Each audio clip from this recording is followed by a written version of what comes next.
1. Hear a tour guide speaking to a group of tourists who are visiting a part of New Zealand called Rotorua. First, you have some time to look at questions 1 to 4. In the exam, you would have 30 seconds to look at the questions.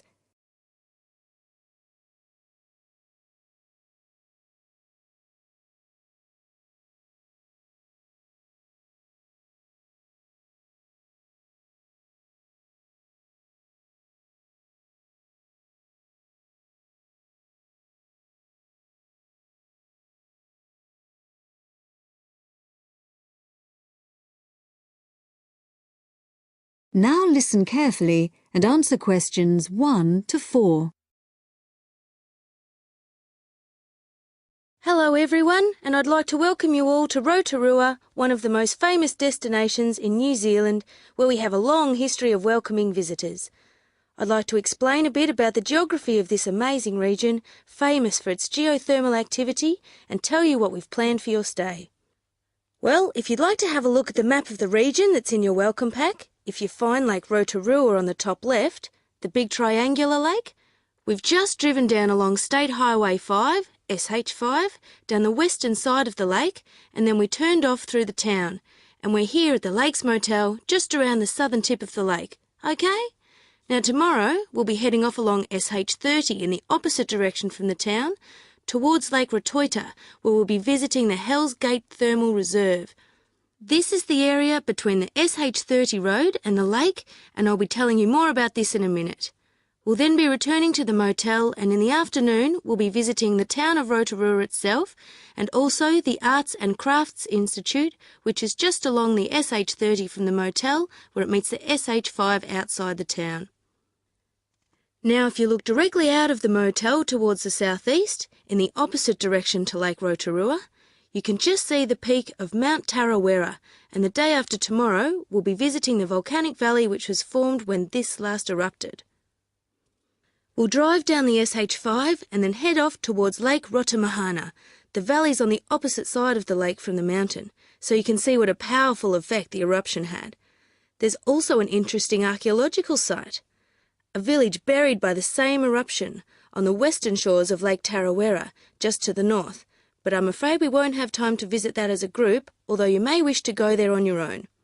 However, on the way back towards Rotorua along the SH5, we'll be stopping at Tamaki village, which is on the main road about 12 kilometres outside town. Before you hear the rest of the talk, you have some time to look at questions 5 to 10.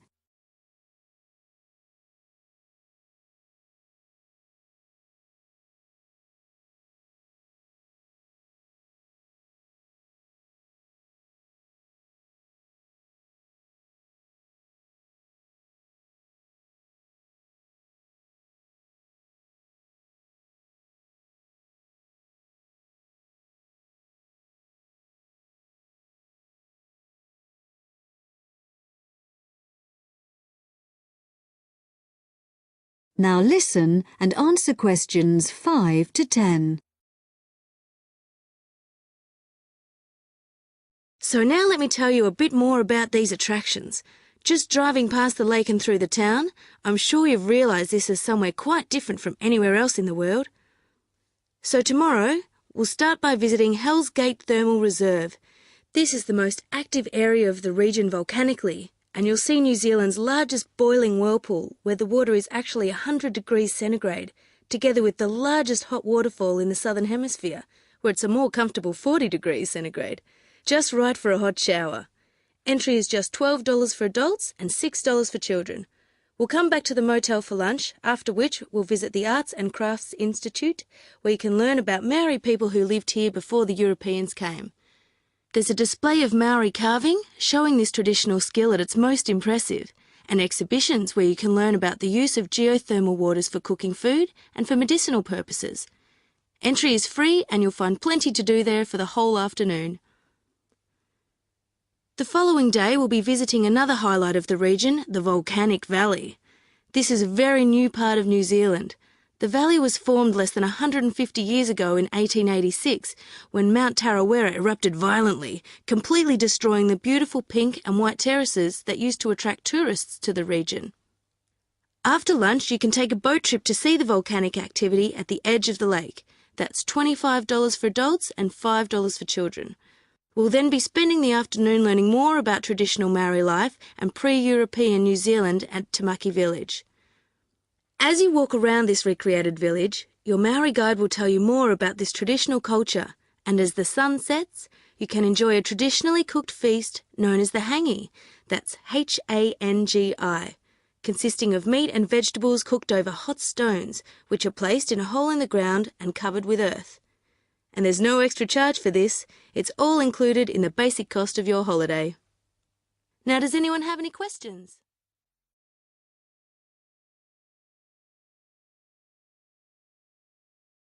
That is the end of part 1. You now have half a minute to check your answers.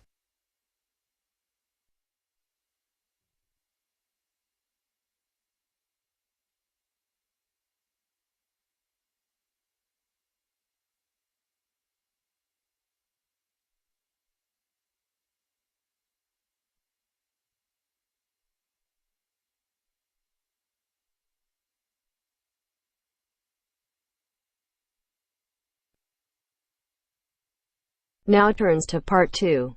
Part 2. You will hear an extract from a talk about employment interviews. First, you have some time to look at questions 11 to 14.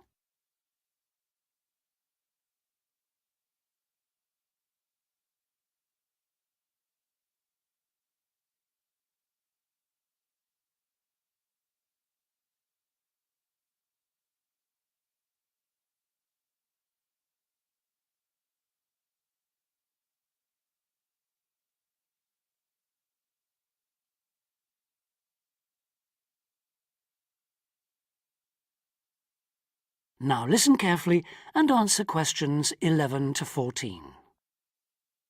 Today I have with me Sandy Richardson of the local Workforce Center, and she'll be talking about that critical step towards the goal of employment, the interview.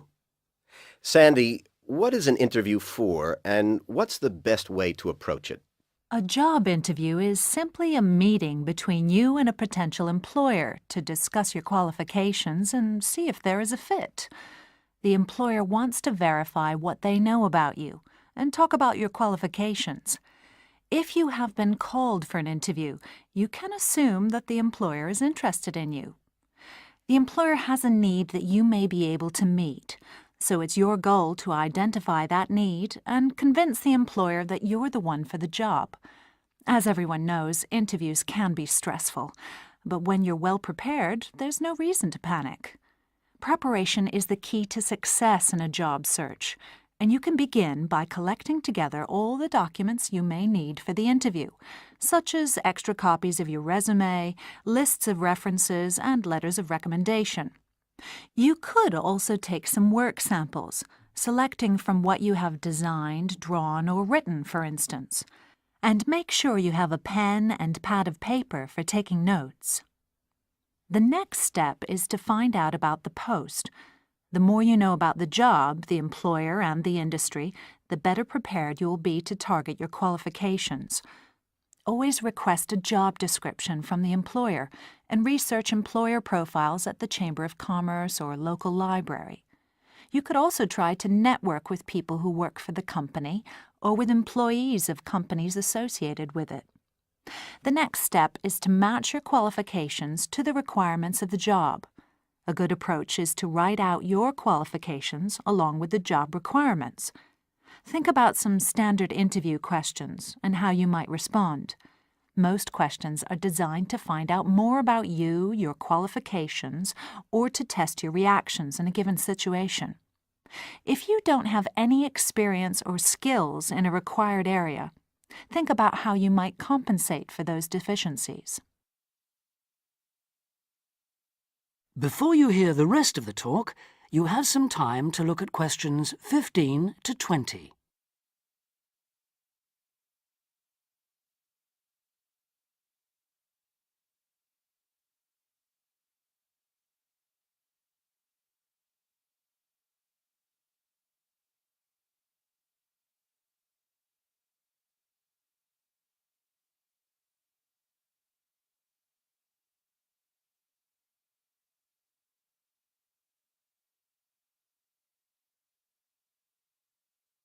Now listen and answer questions 15 to 20. During an interview, it's important that you be yourself. Get a good night's sleep and plan your travel to be there in plenty of time so that you're not arriving out of breath with 30 seconds to spare. Don't, though, present yourself for the interview too early, 10 minutes at most. In the interview, listen carefully to each question asked. Take your time in responding and make sure your answers are positive. It's important to express a good attitude and show that you're willing to work, eager to learn, and are flexible. If you are unsure of a question, don't be afraid to ask for clarification. In fact, it's sometimes a good strategy to close a response with a question for the interviewer. In general, focus on your qualifications and look for opportunities to personalize the interview. Briefly answer questions with examples of how you responded in comparable situations, from either your life or previous job experiences. Something you should avoid are yes or no responses to questions, but don't dwell too long on non-job related topics. Use caution if you are questioned about your salary requirements. The best strategy is to avoid the question until you have been offered a job. Questions about salary asked before there is a job offer are usually screening questions that may eliminate you from consideration, so be warned. On the other hand, it isn't inappropriate to show your enthusiasm if your first impressions of the interview and of the employer are good ones. So, if the job sounds like what you are looking for, say so. Keep in mind that the interview is not over when you are asked if you have any questions. Come prepared to ask a couple of specific questions that again show your knowledge and interest in the job. Close the interview in the same friendly, positive manner in which you started. When the interview is over, leave promptly. Don't overstay your time. Think about the interview and learn from the experience. Evaluate the success and failures. The more you learn from the interview, the easier the next one will become. You'll become much more confident. To close, here are a few more tips. First, maintain good eye contact throughout the interview and be aware of nonverbal body language. Second, dress a step above what you would wear on the job. Go to the hairdressers, have a shave, etc. Remember that your appearance is a key indicator of whether you have the right attitude, so it can pay to give some thought to how you look. And finally, don't be a clock watcher. That is the end of part 2. You now have half a minute to check your answers.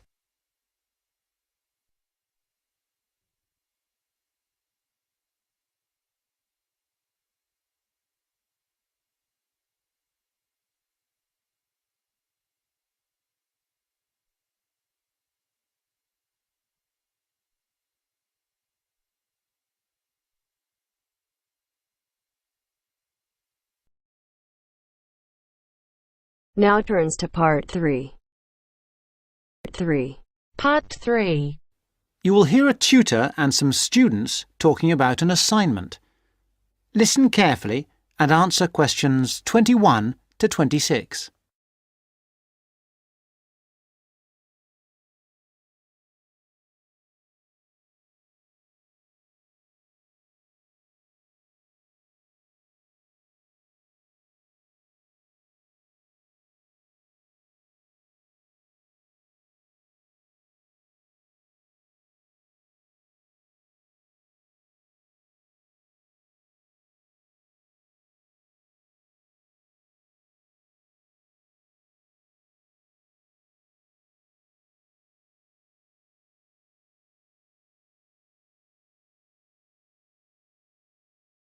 Come in. Sit down. Good to see you. Hello. Hello. Now, this assignment. The best thing we can do, I think, is to think how we can approach it. The main point is to investigate television, but not what's happened in the past. I was thinking that it would be necessary to go over the new media first and then... Yes, that's a way to make a start, but you need to do that quite briefly. But it's quite a complex topic. Yeah, I agree, but the emphasis must be on the future development of television as a cultural phenomenon. Yes, I've been reading the talk by Ashley Highfield. All right, and what do you take from that? What are the things that are competing with television? Well, to start with, there is the games console. Then there is the personal computer and the internet. Then again, the mobile phone with its capability of games and puzzles. And of course, internet access. Lastly, there is the iPod with the possibility of listening to music wherever you go. Good, you've understood that. Now, which of these presents the greatest competition for television? Well, according to the research, it's video games. Yes, that's true at present, but in the future... I think the phone will present the greatest threat then. And why? Because it's mobile, portable, and it's developing fast. Yeah, I think you're right. You need always to look to the future and try to assess how things will develop, as we said. Good. Now, you need to move on to the new social trends in connection with television. Is one of them the idea that programmes might become shorter and shorter? Ah, yes. The average programme might be 10 minutes. Or even less, just mini-programmes, say 4 to 5 minutes long. Now, do you think you can get access to all the materials you need? The problem at the moment is the library. Oh, yes? What's happening there? There's a tremendous amount of noise because of the new extension they are building. It's quite impossible to work there. They are stopping work for a week next week, I believe, and then all the sections will be open.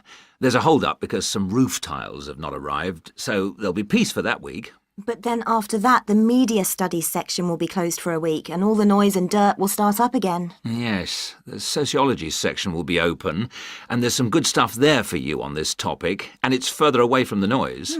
Yes, I don't think the sociology section is affected at all, and neither is the journal section. No. Obviously, they're rotating the closures, and it was sociology's turn to close for a week last term. I think we should make a complaint. Yeah, I think you should. I've had a word with the library staff. They are very sympathetic, but... They are affected by these works just as we are.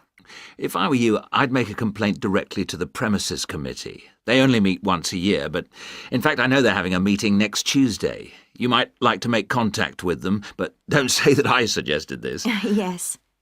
But the Students' Union might be better since they are independent of the university. That's true, but I can't imagine that people haven't already approached them about this.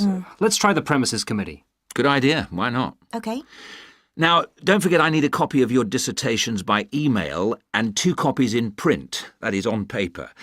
If you give the reprographics office 24 hours' notice, they'll make copies for you. And if you give them my details, they'll send those copies directly to me. They won't send copies to you, so you'll need to take your own copy personally from them. Good. Any questions? Before you hear the rest of the talk, you have some time to look at questions 27 to 30.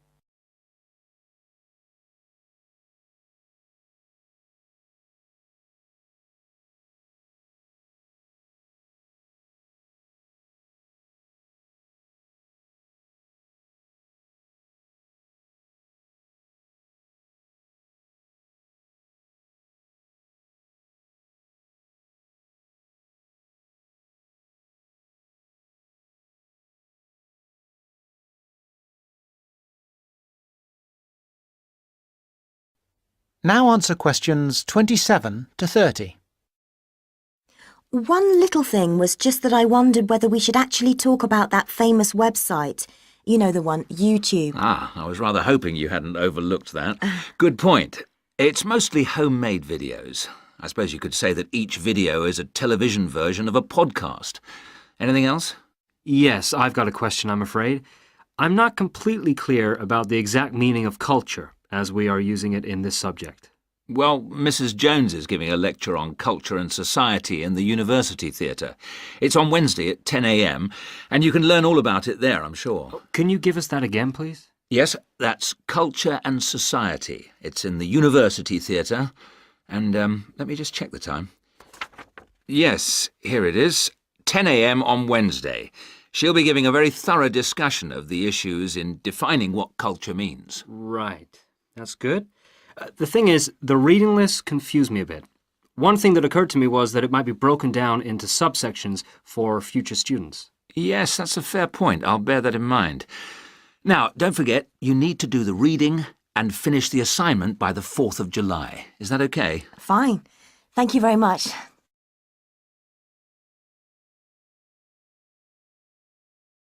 That is the end of part 3. You now have half a minute to check your answers.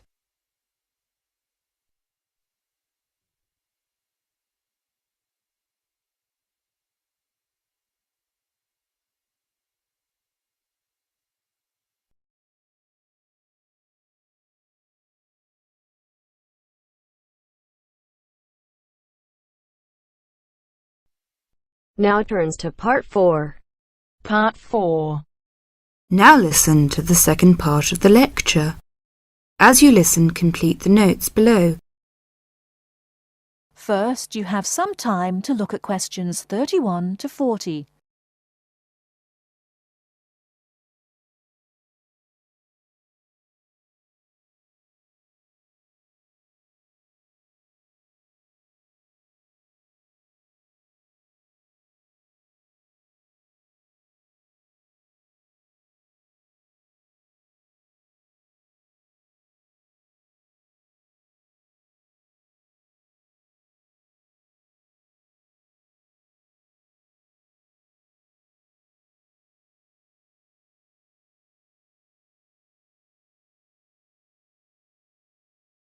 Now, listen carefully and answer questions 31 to 40.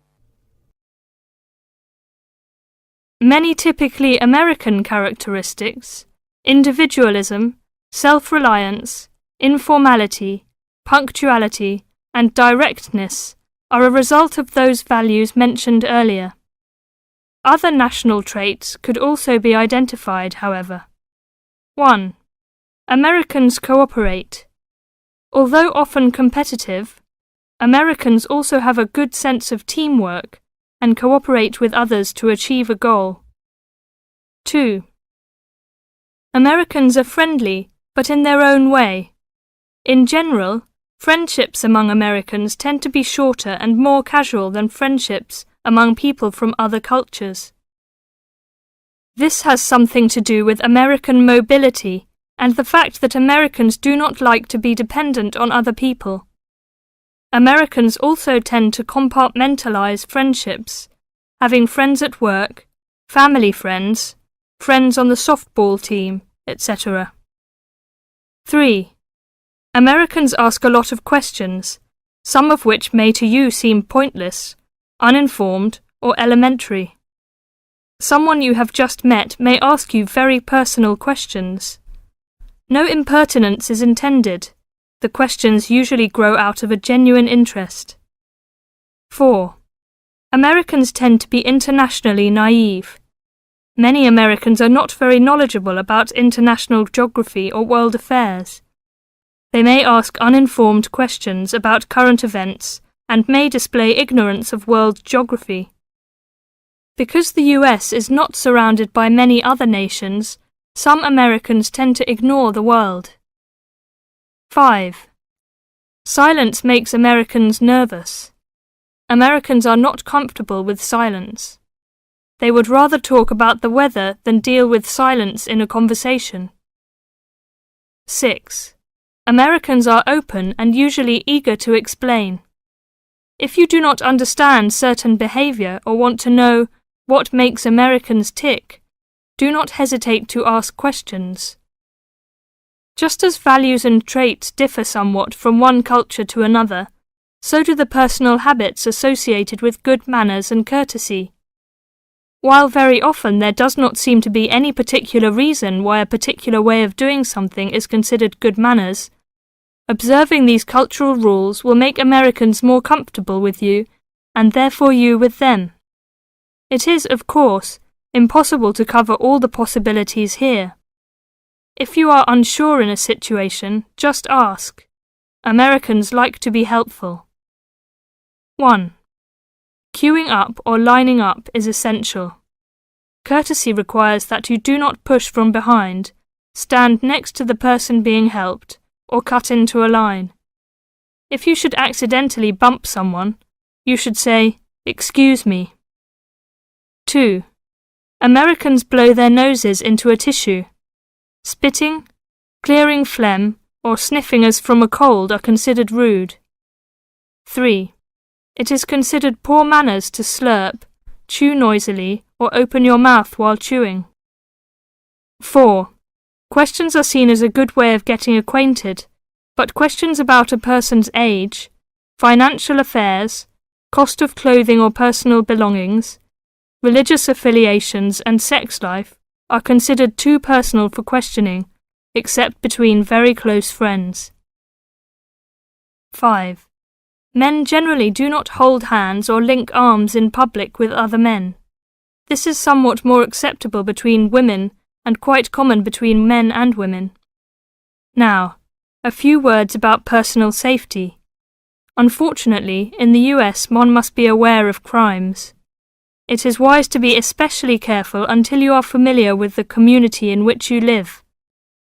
Remember that good judgment and common sense can significantly reduce chances of having an unpleasant and perhaps harmful experience. Basic safety rules include the following. 1.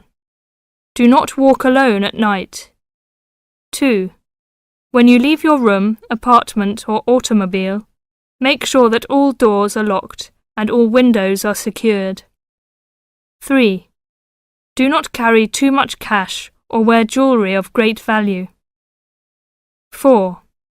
Never accept a ride from a stranger.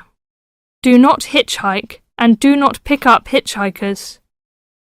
5. Be careful of purses and wallets, especially in crowded metropolitan areas where there may be purse snatchers and pickpockets. 6. If a robber threatens you, at home or on the street, try not to resist unless you feel that your life is in danger and you must fight or run away. Give up your valuables as calmly as you can and observe as much as possible about the robber to tell the police when you report the crime. A final note. Keep an open mind. Don't judge what you see as right or wrong, but make it a challenge to try to understand the variety of American behaviours which you may observe. You certainly do not have to participate in something you disagree with, but you can try to understand it.